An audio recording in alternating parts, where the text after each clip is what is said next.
والسلام نے فرمایا کہ جب کوئی بچہ ناظرہ قرآن کریم مکمل کر لیتا ہے تو اللہ تعالیٰ اس کے ناظرہ پورا کرنے کی برکت سے اللہ تعالیٰ اس کے ماں باپ کے صغیرہ گناہوں کو معاف فرما دیتے ہیں۔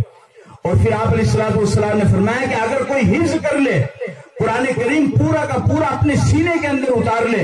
الحمد سے لے کر والناس تک پورے قرآن کریم کا حفظ کر لے، تو اللہ کے نبی علیہ الصلوۃ والسلام نے فرمایا کہ اس میدان محشر میں جہاں پر نفسا نفسی کا عالم ہوگا اور جہاں پر کوئی کسی کو پوچھنے والا نہیں ہوگا، یوم یفر المرء من اخیہ وامہ وابیہ وصاحبتہ وبنیہ لکل امرئ منہم یومئذ شأن یغنیہ۔ باپ بیٹا باپ سے بھاگ رہا ہے، بیٹی ماں سے بھاگ رہی ہے، بیوی شوہر سے بھاگ رہی ہے، بہن بھائی سے بھاگ رہی ہے، کوئی کسی کا ساتھ دینے والا نہیں ہے اور کوئی کسی کا پرسان حال نہیں ہے، اور سورج ایک بارش اوپر آ چکا ہے اور تمام لوگ پریشانی کے عالم میں ہیں، کوئی گھٹنے تک پسینے کے اندر ڈوبا ہوا ہے، کوئی ٹخنوں تک پسینے کے اندر ڈوبا ہوا ہے، کوئی سینے تک پسینے کے اندر ڈوبا ہوا ہے، کوئی گردن تک پسینے کے اندر ڈوبا ہوا ہے، اور اس میدان محشر کی ہولناکی کو دیکھ کر کے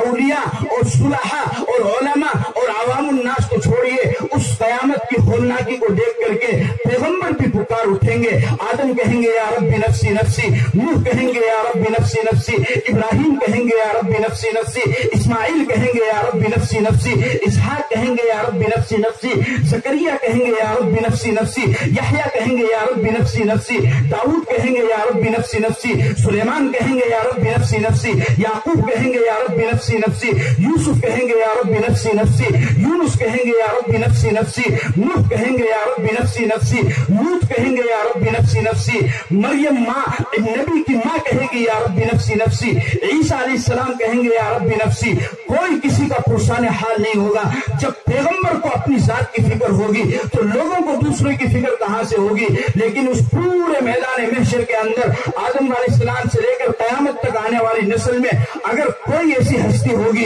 کوئی ایسی شخصیت ہوگی، کوئی ایسی ذات ہوگی، کوئی ایسا انسان ہوگا، کوئی ایسا محسن ہوگا کہ جو اپنی ذات کو بھلا لے گا اور اپنی ذات کے بجائے اپنی امت کو یاد رکھے گا، تو میرا اور آپ کا پیغمبر جناب محمد رسول اللہ صلی اللہ علیہ وسلم ہوں گے، اور آپ علیہ الصلوۃ والسلام فرمائیں گے یا رب امتی امتی، اور اللہ تعالیٰ کے سامنے آپ سجدے میں گر جائیں گے۔ اللہ پاک فرمائیں گے یا محمد ارفع راسک سل توتا اشفع تشفع، اے محمد اپنے سر کو اٹھا، مانگ تجھے دیا جائے گا، تو سفارش کر تیری سفارش کو قبول کیا جائے گا۔ اللہ کے نبی اپنے سر کو اٹھائیں گے اور اپنی امت کے لیے کہیں گے اور اپنی امت کے لیے سفارش کریں گے۔ اللہ تعالیٰ آپ کی سفارش کی برکت سے اپنی امت کے بہت بڑے طبقے کو جنت کے اندر داخل فرمائیں گے۔ لیکن میں آپ کو بتا دینا چاہتا ہوں کہ اس میدان محشر کے اندر، اس نفسا نفسی کے عالم کے اندر کچھ ایسے خوش نصیب بندے بھی ہوں گے کہ جس طریقے سے نبی کو سفارش کا حق ملے گا، اسی طریقے سے اللہ تعالیٰ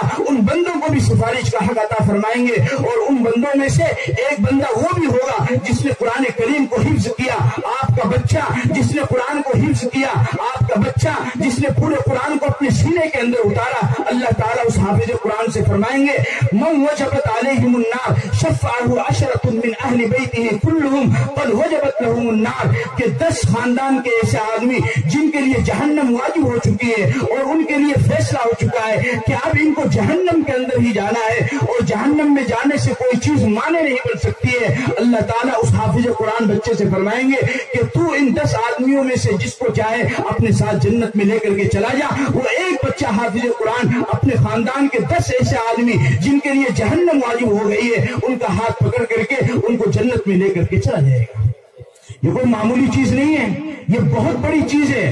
یہ بہت بڑی چیز ہے۔ یہ ناظرہ قرآن اور یہ حفظ قرآن یہ کہاں پر پڑھائے جاتے ہیں میرے عزیزوں؟ یہ کہاں پر پڑھائے جاتے ہیں؟ یہ مدرسوں کے اندر پڑھائے جاتے ہیں، یہ مکتب کے اندر پڑھائے جاتے ہیں۔ لیکن آج ہماری قوم کا بہت بڑا المیہ یہ ہے کہ ہماری قوم نے قرآن کریم کو صرف قسم اٹھانے کے لیے رکھ دیا ہے کہ کسی بات پر کوئی جھگڑا ہو گیا اور سامنے والے کی بات کا یقین نہیں ہوا تو کہیں گے کہ تو قرآن اٹھا،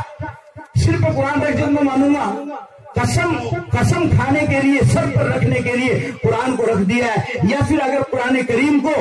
پڑھا جائے گا تو اسے جب تک گھر کے اندر کسی کا انتقال نہیں ہو جائے گا اس وقت تک قرآن کریم کو نہ کھولا جائے گا، نہ اسے پڑھا جائے گا، نہ اس کی تلاوت کی جائے گی۔ پھر اوپر سے کہتے ہو کہ ہمارے گھر کے اندر پریشانی ہے، تم نے قرآن کے ساتھ بے وفائی کی ہے، تمہیں سکون کہاں سے ملے گا؟ تم نے اللہ کے کلام کے ساتھ غداری کی ہے، تمہیں راحت کہاں سے ملے گی؟ تم نے اللہ کے کلام کو پس پشت ڈالا ہے تو تمہیں آرام کہاں سے نصیب ہوگا؟ اللہ کے کلام کو پڑھنا شروع کرو، راحت تمہارے قدموں کو چومنا شروع کر دے گی۔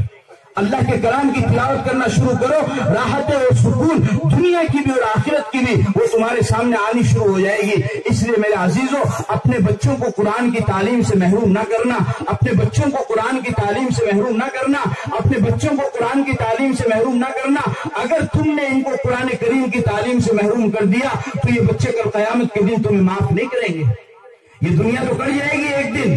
کل من علیہا فان ویبقى وجہ ربک ذو الجلال والاکرام، صرف ایک اللہ کو بقا ہے، اس کے علاوہ ساری انسانیت کو اور ساری مخلوق کو فنا ہے، کوئی بھی باقی رہنے والا نہیں ہے۔ یہ دنیا گزر جائے گی، ایک دن یہ دنیا چھوڑنی پڑے گی اور آخرت میں ایک دن اللہ کا تمہیں سامنا کرنا پڑے گا۔ اور تمہیں یہ بھی میں بتاتا چلوں کہ کل قیامت کے دن جو امتی اپنے نبی کی سفارش کا سہارا لے کر کے پھر رہے ہیں کہ اللہ کے نبی میرے سفارش سے پڑھا، جو سب سے بڑی شکایت درج کی جائے گی، جو سب سے بڑا کیس درج کیا جائے گا اللہ کے بارگاہ میں، وہ کیا ہوگا؟ وہ یہ ہوگا کہ میرے قوم نے قرآن کو چھوڑ دیا۔ وقال الرسول یا رب ان قوم اتخذوا هذا القرآن مهجورا، رسول کہیں گے، نبی کہیں گے کہ اللہ یہ میرے قوم ہے جنہوں نے قرآن کو چھوڑ دیا ہے، جنہوں نے قرآن کی تعلیم کو چھوڑ دیا ہے، جنہوں نے قرآن پر عمل کرنا چھوڑ دیا ہے۔ میرے عزیزوں، اگر آپ نے اپنے بچوں کو قرآن کی تعلیم سے محروم رکھا تو یہ بچے آپ کو معاف نہیں کریں گے۔ قرآن میں اللہ تعالیٰ فرماتا ہے ربنا انا اطعنا سادتنا وکبراءنا فاضلونا السبیل، کہ جب کل قیامت کے دن لوگ پکڑے جائیں گے تو وہ کہیں گے کہ اللہ یہ ہمارے والد تھے، یہ ہمارے دادا تھے، یہ ہمارے بزرگ تھے، یہ ہمارے بڑے تھے، انہوں نے ہمیں قرآن کی تعلیم نہیں دی، انہوں نے ہمیں سیدھا راستہ نہیں دکھایا، انہوں نے ہمیں گمراہی کے راستے پر لے کر کے چلے۔ اللہ اور وہ کہیں گے ربنا آتهم ضعفین من العذاب والعنهم لعنا کبیرا، کہ اللہ ان کو 2 گنا عذاب دے۔ کل قیامت کے دن یہ اولاد جن کو آج چند ٹکوں کی خاطر اور چند پیسوں کی خاطر تم دین کی تعلیم سے محروم کر رہے ہو، کل قیامت کے دن یہی سگی اولاد تمہارا گریبان پکڑ لے گی۔ اگر قیامت کے دن اپنے اولاد کے گریبان پکڑنے سے بچنا چاہتے ہو، اور اگر قیامت کے دن اللہ کے نبی کی سفارش میں حصہ لینا چاہتے ہو، اگر قیامت کے دن اللہ کے نبی کے ہاتھوں سے جام کو پینا چاہتے ہو، اگر قیامت کے دن اللہ کے غصے سے بچنا چاہتے ہو، اگر قیامت کے دن اللہ کے عرش کے نیچے سایہ حاصل کرنا چاہتے ہو، اگر قیامت کے دن اللہ کی رحمت کو اپنے اوپر متوجہ کروانا چاہتے ہو، اگر قیامت کے دن جہنم کے عذاب سے بچنا چاہتے ہو، اگر قیامت کے دن جنت کے اندر داخل ہونا چاہتے ہو، تو خود بھی قرآن کی تعلیم حاصل کرنا شروع کرو اور اپنے بچوں کو بھی قرآن کی تعلیم حاصل کرانا شروع کرو۔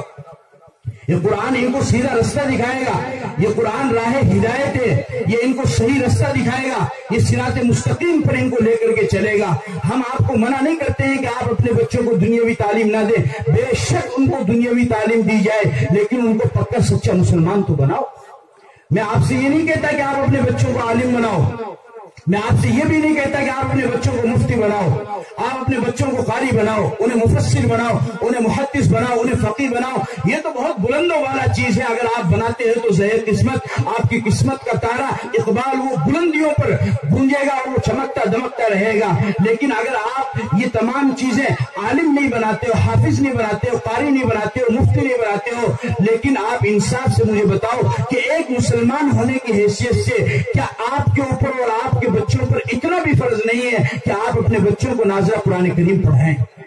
اتنا تو فرض آپ کا بنتا ہوگا میرے بھائی،